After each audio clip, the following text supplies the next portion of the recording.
Hello, it's day 24 of the manifesting experiment, 365 days. I have been absent for 2 days.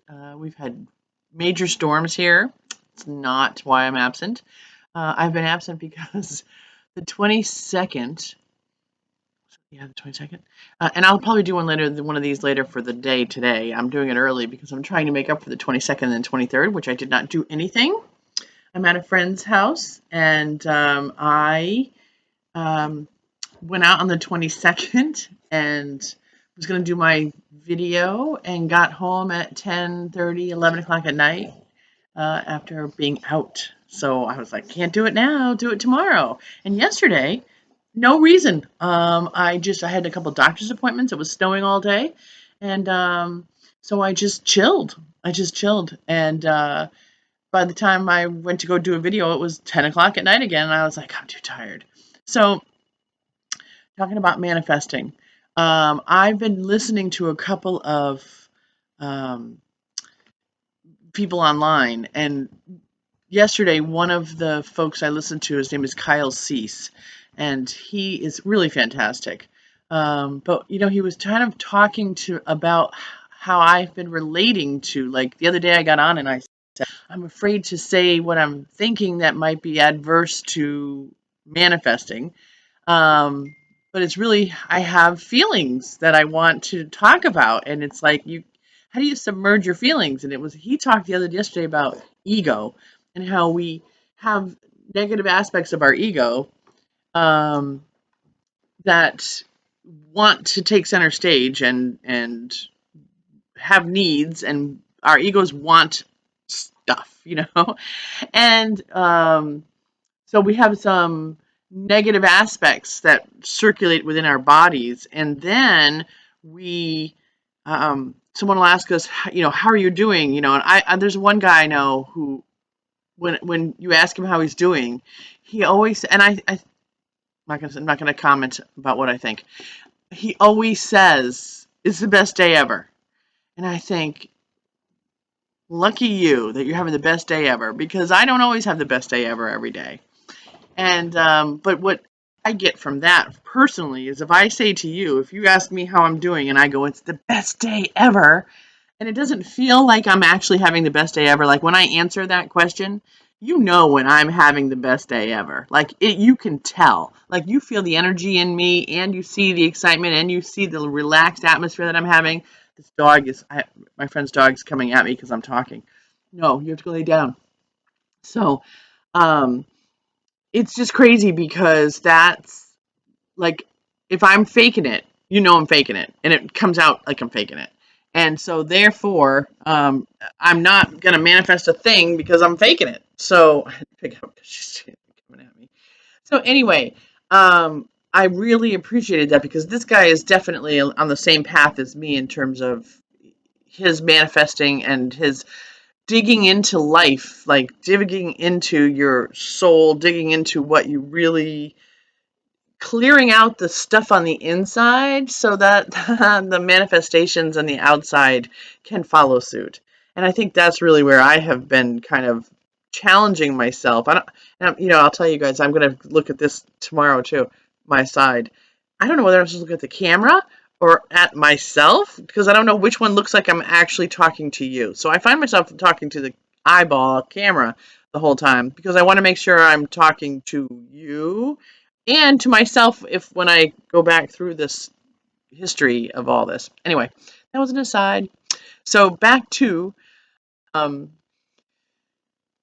it was relieving for me to hear that yesterday, because I battled with that a little bit of I'm really a pretty authentic person, and I don't normally say what I don't mean, and I don't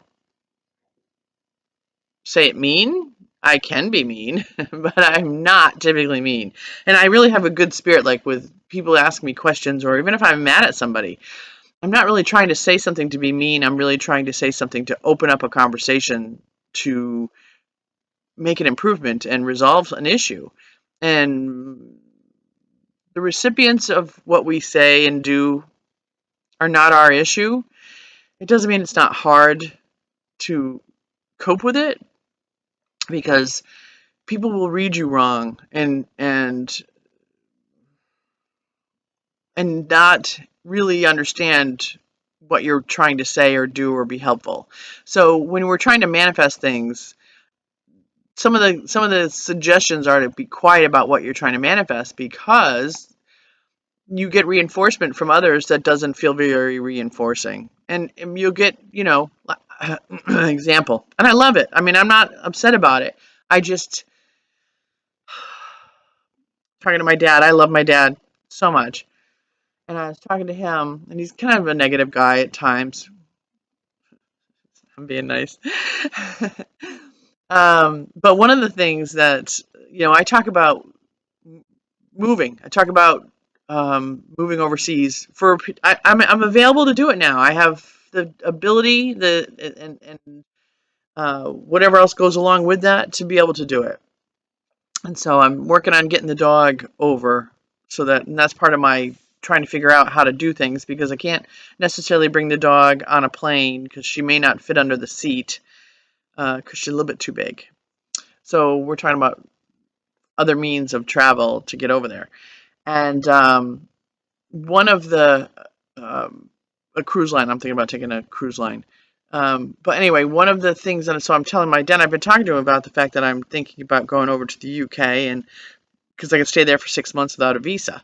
And so I can do that. And then I was thinking about going to this cooking school I want to go to in Ireland, and I can go there for 3 months. And if I have the dog with me, then I can find housing, and I don't have to worry about, who's going to watch my dog. And I certainly don't want anybody watching her for 3 months. I have done that before when I moved to Denmark for a little while, but and she was fine. She was with somebody who loved her. But at the same time, she's getting older now. I don't want to really do that. So I'm telling my dad about me wanting to go to the UK, and I'm saying I think I'm going to do that. I think that's probably my plan, is just do the UK and see how that goes. And, um, what I get for a response is, oh, yeah, I thought next season we'd go skiing. I don't know what to say to that. You know what I mean? It's like, I can come back to go skiing, Dad. I mean, I guess. I mean, it's just that there's not a lot of enthusiasm for my lifestyle. I still have people are still saying to me, well, I hope you find a job you like. And I'm thinking, I'm not trying to find a job I like. I'm trying to figure out how to make some extra cash because I can, because I think it would be great, because it's nice to have, more money than less money. But I'm not overly worried about that. I really want to do something that's fun and make some money, not make some money and try to have some fun. You know what I mean? Little nuance difference. I want to do things that are really fun for me. And then if they happen to have some income with it, well, bonus. So, so we'll see. But anyway, so my point around that was that when it comes to manifesting, when you're putting it out to other people, there's other people don't always share in your mindset, and they don't understand doing things that are very out of the ordinary from what they're accustomed to. And so I just wanted to, put that out there, that I'm still working on all my manifestations, but I'm trying to do it in a very closed circuit, of me, myself, and I talking to myself about, what do you really want to do? Don't let other people influence what you want to do. You need to know for yourself what it is you really want, and just let that be your true north. Okay, see you later.